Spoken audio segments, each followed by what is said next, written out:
Ada satu doa pendek yang diajarkan Allah melalui Al-Quran kepada kita semua. Doa pendek ini merefleksikan tujuan hidup kita sebagai seorang muslim, sehingga seringkali orang menyebut doa ini sebagai doa sapu jagat. Eits, sebelum lanjut videonya, jangan lupa tekan subscribe dan selalu dukung channel ini untuk dapatkan info menarik lainnya. Yaitu Rabbana atina fid dunya hasanah wa fil akhirati hasanah wa qina adzabannar.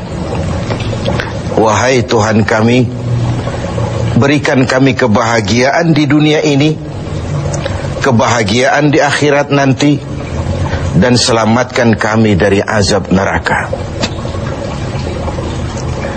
Dunia dan seluruh isinya sesungguhnya merupakan tujuan hidup jangka pendek dari setiap pribadi muslim. Tujuan jangka pendek yang mengantarkan kita untuk meraih tujuan jangka panjang, yaitu akhirat dan ridho Allah Subhanahu wa ta'ala. Untuk kedua tujuan ini, Islam mengajarkan nilai keseimbangan. Bekerjalah buat duniamu seolah kau akan hidup selamanya, tetapi bekerjalah buat akhiratmu seolah kau akan mati besok. Nilai keseimbangan ini kemudian diterjemahkan dalam berbagai aspek kehidupannya. Dalam berbagai aspek kehidupan. Bagaimana si kaya harus membantu yang miskin. Bagaimana si miskin berusaha dan hidup tidak menjadi beban bagi yang lain. Kelihatan nilai keseimbangan itu. Bagaimana si tua menyayangi yang muda, bagaimana yang muda menghormati yang tua. Bagaimana tuan rumah menghormati tamu, bagaimana tamu menjadi orang yang tahu diri. Ini semua merefleksikan adanya nilai keseimbangan. Jadi seakan, Bung, ini dunia. Ambil apa yang perlu, nikmati apa yang boleh. Kalau bisa jangan gagal kau di dunia ini. Tapi kalaupun kau gagal di dunia, kau kan masih punya akhirat. Inilah sumber optimisme kehidupan seorang muslim. Dia tidak boleh gagal kalau bisa di dunia ini, tapi kalaupun gagal, kau masih punya akhirat. Karena kau punya akhirat, caramu mencapai dunia ini diwarnai oleh keyakinan terhadap adanya akhirat nanti. Ini yang menyebabkan seorang muslim berbeda dengan yang lain, dan dia tidak terjebak menghalalkan sebuah cara untuk mencapai satu tujuan. Keyakinan adanya akhirat melahirkan etika dalam kehidupan seorang muslim pada cara bagaimana dia mencapai dunia ini. Dia tidak terjebak menghalalkan cara. Dunia ini tujuan jangka pendek. Ambil apa yang perlu, nikmati apa yang boleh, tapi jangan membuat cacat akhiratmu karenanya. Inilah yang membedakan kita dengan yang lain. Iya sih, saya kepengen kaya, tapi kalau korupsi, akhirat saya bagaimana nanti? Iyalah, saya kepengen naik pangkat, tinggi jabatan, tapi kalau fitnah orang, hantam kiri sikat kanan, teman jadi lawan, lawan pun jadi teman, akhirat saya bagaimana nanti? Ini melahirkan etika pada tata cara mencapai kehidupan dunia. Tidak terjebak menghalalkan segala cara untuk mencapai sebuah tujuan. Karena apa?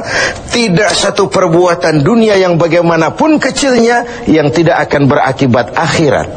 Raih duniamu, ambil apa yang perlu, nikmati apa yang boleh, tapi pada sisi lain jaga jangan sampai dia membuat cacat di akhirat nanti. Nah, seorang muslim yang baik tentu yang pandai meraih dua tujuan ini, mencapai fid dunya hasanah wa fil akhirati hasanah. Sementara Rasul pernah mengajarkan, bukan orang yang terbaik dari kamu orang yang hanya mengejar dunia dengan menyia-nyiakan akhiratnya. Seperti juga bukan orang yang terbaik yang mengutamakan akhirat dengan menyia-nyiakan dunianya. Tapi orang yang terbaik man jama'akuma, orang yang pandai mengkombin antara keperluan dunia dan kepentingan akhirat nanti.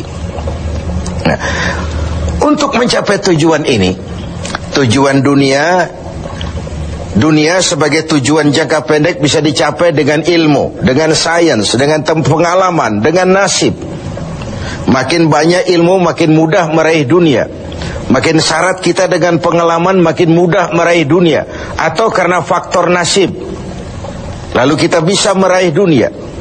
Sementara akhirat hanya bisa diraih dengan prestasi ibadah kepada Allah Subhanahu wa ta'ala. Prestasi ibadah. Jadi dunia kita capai dengan prestasi ilmu, prestasi pengalaman, atau karena faktor nasib. Akhirat kita capai hanya dengan prestasi ibadah kepada Allah Subhanahu wa ta'ala. Kalaupun ada efek dunianya dari solat kita, dari puasa kita, dari haji kita, dari zakat kita, itu sekedar side effect. Tapi sasaran utama adalah akhirat dan ridho Allah. Untuk mencapai dua tujuan ini, Allah memberikan alat untuk mencapai tujuan. Dan dalam kaidah usul fikih dijelaskan bahwa lil wasail hukmul maqasid, alat dan tujuan hukumnya sama. Jadi kalau tujuan ke situ, alatnya harus ada untuk membawa kita ke arah itu. Saudara wajib naik ke loteng. Tidak bisa naik ke loteng kalau tidak ada tangga, maka tangga itu menjadi wajib adanya. Nah, untuk mencapai dua tujuan ini, fid dunya hasanah wa fil akhirati hasanah, Allah memberikan alat kepada kita. Apa alatnya? Dalam surah At-Taubah ayat 111 bisa kita lihat. Innallaha ashtara minal mu'minina anfusahum wa amwalahum bi anna lahumul jannah. Allah telah membeli dari orang-orang beriman diri mereka, harta mereka, bagi mereka adalah surga. Ayat ini merupakan transaksi yang sangat transparan. Transaksi yang sangat transparan. Pembeli Allah, penjual kita orang-orang beriman.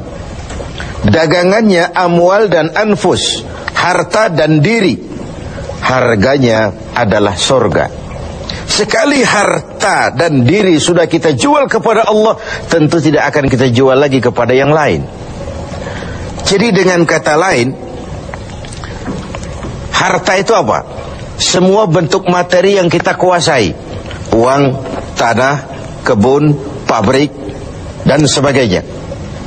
Lalu yang dimaksud dengan anfus, diri itu apa? Semua kekayaan yang ada dalam pribadi kita.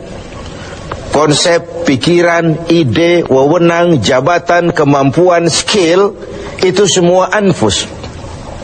Untuk tujuan jangka pendek, harta dan diri harus jadi rahmah bagi lingkungan. Untuk tujuan jangka panjang, harta dan diri harus menunjang jalan menuju ridho Allah Subhanahu wa ta'ala. Itulah jalan kalau kita ingin mencapai fid dunya hasanah wa fil akhirati hasanah. Dengan kata lain, yang alat itu jadikan dia sebagai alat. Jangan dia dijadikan tujuan. Sekali alat kita jadikan tujuan, maka kita akan kehilangan tujuan yang sebenarnya. Begitulah sang waktu sering menggeser alat menjadi tujuan. Tujuan kita adalah kekuasaan. Tujuan kita adalah kekayaan. Tujuan kita adalah popularitas. Tujuan kita adalah menghimpun segala macam kekuatan. Padahal itu cuma sekadar alat untuk mencapai fid dunya hasanah wa fil akhirati hasanah.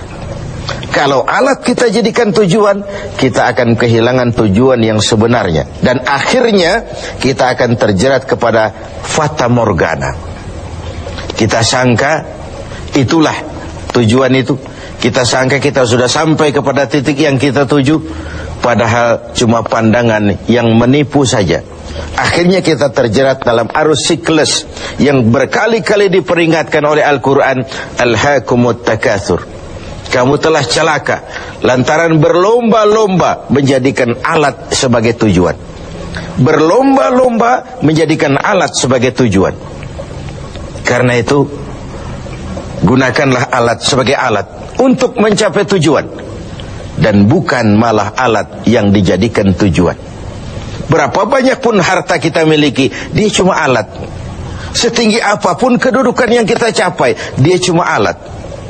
Sebanyak apapun ilmu pengetahuan yang kita kuasai, dia cuma sekedar alat untuk mencapai fid dunya hasanah wa fil akhirati hasanah. Dengan puasa Ramadan kita harapkan menjadi laboratorium rohani yang membina nilai-nilai keseimbangan. Sebab kalau tidak ada nilai keseimbangan, akan pincanglah gaya hidup kita.